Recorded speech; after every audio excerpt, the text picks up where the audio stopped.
నమస్తే, welcome to Suman TV.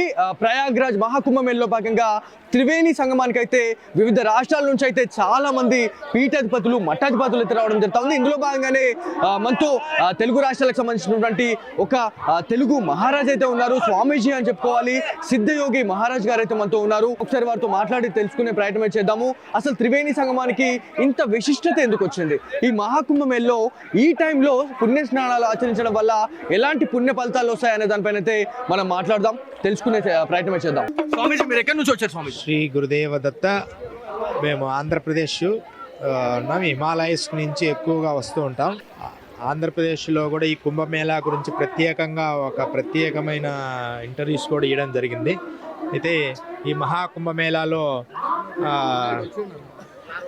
Maha Kumbh Mela ప్రత్యేకత ఏంటంటే ఎన్నో జన్మల కర్మలు కూడా నివారించబడుతుంది. అందుకని అఘోర సాధువులు, నాగ సాధువులతో మా బృందం ప్రత్యేకంగా ఏర్పడింది. ఇప్పుడు ప్రస్తుతానికి ఉదయం నుంచి కుంభమేళా ప్రత్యేకంగా జరిగింది. నాగసాధువులు అఘోర స్నానం ఇప్పుడే అనుష్ఠానాలు మా ప్రత్యేకమైన బృందాల్లో స్నానం చేయడం జరిగింది. చాలా మందికి ఒక డౌట్ ఉంది స్వామీజీ, ఈ స్పిరిచువల్ బాతింగ్ డేస్ అనేది స్పెసిఫిక్గా అంటే ఈ 45 రోజుల్లో ఈ 6 రోజులకు ఇంత ప్రాధాన్యత అనేది ఎందుకు ఉంది? అంటే ఈ రోజు కావచ్చు, రేపు మకర సంక్రాంతి కావచ్చు, మౌని అమావాస్య అని చెప్తా ఉన్నారు. సో దీంట్లో అంటే ప్రత్యేకత ఏముంది? అసలు ఈ డేస్లో స్నానాలు ఆచరిస్తే ఎలాంటి పుణ్య ఫలితాలు లభిస్తాయి? ఈ మహాకుంభమేళాలో ఈరోజు పార్వతీ పరమేశ్వరు నుంచి అమృతధార ఆకాశం నుంచి పడుతుంది. అందుకని దీనికి ప్రత్యేకత ఉంది. కుంభ అంటే ఆ కుండ అని అర్థము. అమృతధార అనేది ఈ నదిలో త్రివేణి సంగమంలో గంగా యమున సరస్వతి ఈ ప్రాంతంలో అమృతధార కురిసింది.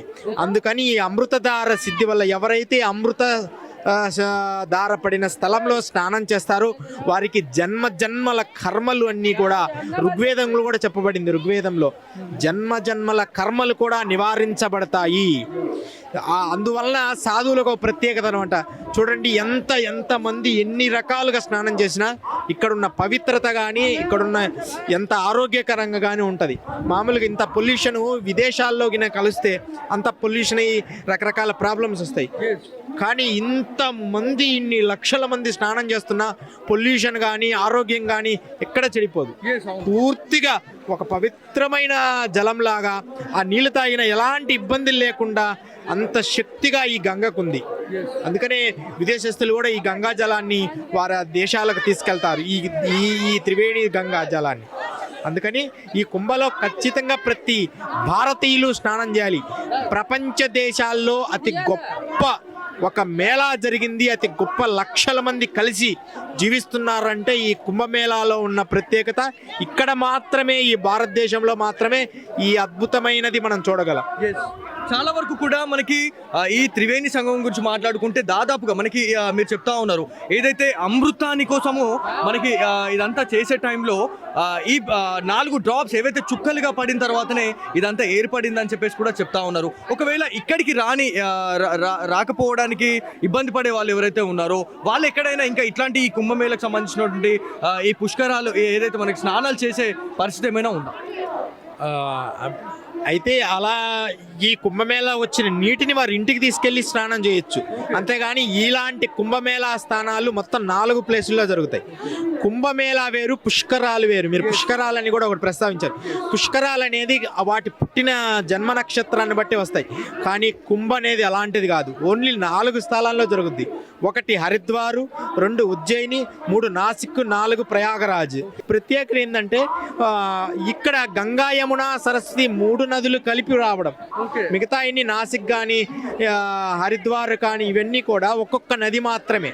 ఈ 4 స్థానాలలో ఇక్కడ పడింది అనేది పురాణ ఋషుల నుంచి, ఋగ్వేద వేదాల నుంచి కూడా చెప్పబడినది.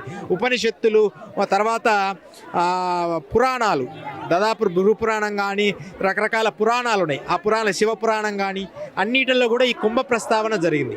అందుకని వీటిలో స్నానాలు అనేది మేము ఇప్పటికీ దాదాపు ఇది 4వ కుంభస్థానం. అంటే ఈ కుంభతో 4వ, అంటే ఎప్పుడో 93లో ఒకటి, 90 ఆ టైంలో ఒక కుంభం జరిగింది. ఎంతో అద్భుతంగా జరిగింది. ఆ తర్వాత మరలా అర్ధ కుంభమేళ, ఆ తర్వాత మరలా మహాకుంభమేళ జరిగింది, ఆ తర్వాత మరలా అర్ధ కుంభమేళ, అది ఇప్పుడు మహాకుంభమేళ.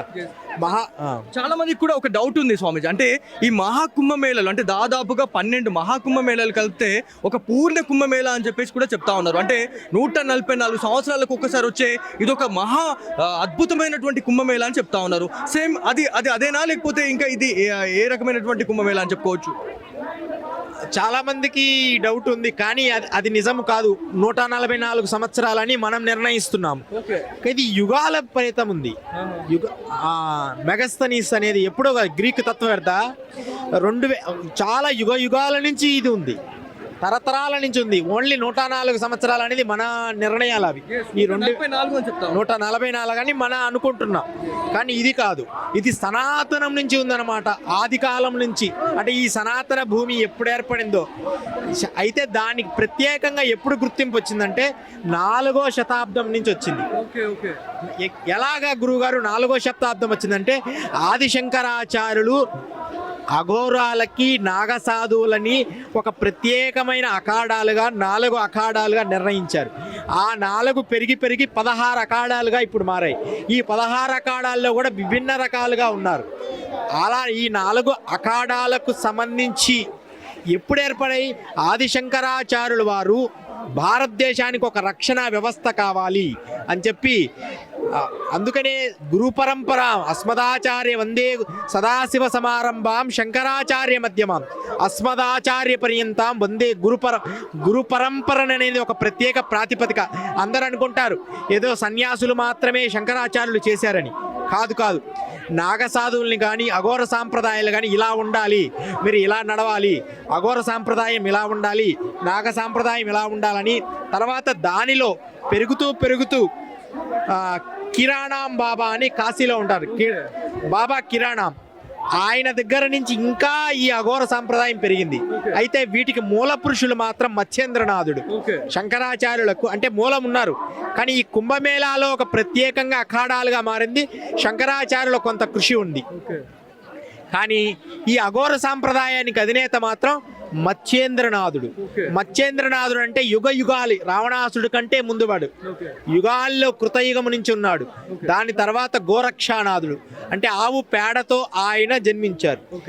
దాని తర్వాత గణేశని ఇలా దాదాపు కొన్ని వంశ పరంపరగా వస్తూ అఘోర సాంప్రదాయం వస్తూ ఈ కుంభమేళాలో స్నానము చేయాలని వాళ్ళ నిర్ణయాల బట్టే ఇక్కడ ఏర్పడింది. ఇది అఘోర సాంప్రదాయం. నాగ సాంప్రదాయం ఈ మేళా అనేది ఏంటంటే, పూర్వకాలంలో ఋషులు యోగులు అందరూ కూడా ఒక దగ్గర కలవాలి, వాళ్ళల్లో ఈ భారతదేశంలో ఎలాంటి కొత్త నిర్ణయాలు తీసుకోవాలి అని పూర్వం ఒక కృషి చేసేవాళ్ళు. కానీ దాని తర్వాత ఇది ఒక వ్యవస్థ, ఒక ప్రత్యేకమైన శక్తిగా మారింది. సో చాలా మంది కూడా ఇవ్వాల కాకుండా రేపు అంటే మకర సంక్రాంతి రోజు ఈ పుణ్య స్నానాలు ఆచరిస్తే చాలా మంచి పుణ్య ఫలితాలు లభిస్తాయని చెప్పి చెప్తా ఉన్నారు. అంటే అఘోరీలు నాగసాధువులు ఇప్పుడు మీరు కూడా అంటే రేపు చేస్తా ఉన్నారా, లేకపోతే ఈ రోజు చేస్తా ఉన్నారా? ఈ 2 పూటలా చేస్తున్నాం, రేపు కూడా చేస్తాం. మార్నింగ్ ఒకసారి జరిగింది, కానీ పిల్లల కోసమని ప్రత్యేకంగా మనకు ఉన్న భక్తుల కోసం, మనతో వచ్చిన వాళ్ళ కోసం ఇప్పుడు రావడం జరిగింది. మార్నింగ్ ఒకసారి జరిగింది, మళ్ళీ రేపు ఉదయం కూడా జరుగుతుంది. అయితే ఈ పుణ్యస్థానాలు ఎన్నో కర్మలు దొరుకుతాయి. వారి యద్భావం, వారి భావన బట్టి అన్ని మంచి సత్ఫలితాలు వస్తాయి కుంభస్థానం వల్ల. నేనే ప్రత్యక్ష సాక్షి, ఎన్నో కుంభలు చూస్తూ వచ్చాను. పోయిన కుంభకి ఈ కుంభకు తేడా అయింది, మహాకుంభకి ఏం తేడా అయింది, పోయిన కుంభమేళాలో వచ్చే ఫలితాలు ఏంది. 200-300 సంవత్సరాల యోగిని ఈ ప్రాంతంలోనే గతంలో నేను దర్శించాను. మరలా అయితే వారు రాత్రిపూట వస్తారనమాట. అయితే ఈ కుంభమేళాలో ఏంటి అంటే అంటే ఇదంతా కూడా పూర్వకాలానికి ఇప్పుడు తేడా ఏమిటి? పూర్వకాలములో ఒక కమ్యూనిటీ అనేది, ఇప్పుడు టెలిఫోన్స్ ఇవన్నీ ఏం లేవు, ఓన్లీ వాళ్ళ మానసిక శక్తితో, దైవ శక్తితో, ధ్యాన శక్తితో వారు కనుక్కొని ఒక మేళలాగా ఒక దగ్గర కలిసి ఈ భారతదేశ సనాతన ధర్మాన్ని ఎలా నిలబెట్టాలని ఒక మీటింగ్ నడిపేవాళ్ళు. అది యథార్థంగా ఆ మీటింగ్లో నేను మూడు మీటింగ్లు హాజరయ్యాను. ఓకే. సో చాలా మందికి ఉన్న డౌట్ ఏంటంటే ఈ మహాకుంభమేళ గురించి మాట్లాడుకుంటే చాలా అంటే దాదాపుగా 40 నుంచి 50 కోట్ల మంది భక్తులు ఈ పుణ్యస్నానాలు ఆచరించడానికి వస్తున్నారని యూపీ సర్కార్ వెల్లడించింది. సో ఇవాళ ఒక్కరోజే దాదాపుగా 2 కోట్ల మంది ఈ పుణ్యస్నానాలు చేసినట్టు మనకు ఒక ఇన్ఫర్మేషన్ ఉంది. సో ఎవరైతే వచ్చే భక్తులు ఎవరైతే ఉన్నారో వాళ్లకు మీరు ఎలాంటి జాగ్రత్తలు చెప్పాలనుకుంటున్నారు? ఏవైతే మనకంటే చాలా వరకు కూడా స్పేస్ అనేది పెంచారండి. సో ఒకప్పుడు తొక్కిస్లాట కావచ్చు అట్లాంటి జరుగుతూ ఉంటుండే. సో మీరు ఏం చెప్తారు మన తెలుగు ప్రజలకి? చాలా బాగుంది కుంభమేళాలో. ఇప్పుడు గతకాల పరిస్థితులు కుంభమేళా కాదు, ఇప్పుడు సేఫ్టీగా ఉంది. అయితే ఒకటేందంటే విలువైన ఆభరణాలు, బంగారు ఆభరణాలు తెచ్చుకోకూడదు. ఖచ్చితంగా స్వెటర్లు కానీ చలికాలం, ఎందుకంటే చలికి సంబంధించిన వస్తువులు తెచ్చుకోవాలి. ఎక్కువ ప్లేస్ బాగా ఇచ్చారు, ఎన్నో మార్గాలు మంచిగా ఇచ్చారు కాబట్టి మనం చాలా సేఫ్టీగా ఉండొచ్చు. కానీ ఖచ్చితంగా చలిని రక్షించుకునే వస్తువులు తెచ్చుకోవాలి, విలువైన వస్తువులు తెచ్చుకోకూడదు. మెడికల్ బాగా హెల్ప్ చేస్తున్నారు. ప్రతి వ్యక్తికి మెడిసిన్ కానీ, మెడికల్ కానీ, తర్వాత సర్వీసులు కానీ, భోజన వ్యవస్థలు కానీ ఎక్కడికక్కడ ఏర్పాటు చేశారు. మనం కూడా ఒకటి ఏర్పాటు చేసాం 10వ సెక్టార్లో, మనం కూడా ఒక పెద్ద ఏర్పాటు చేశాం. థ్యాంక్ యూ గురించి, చాలా మంచి సంతోషం సార్.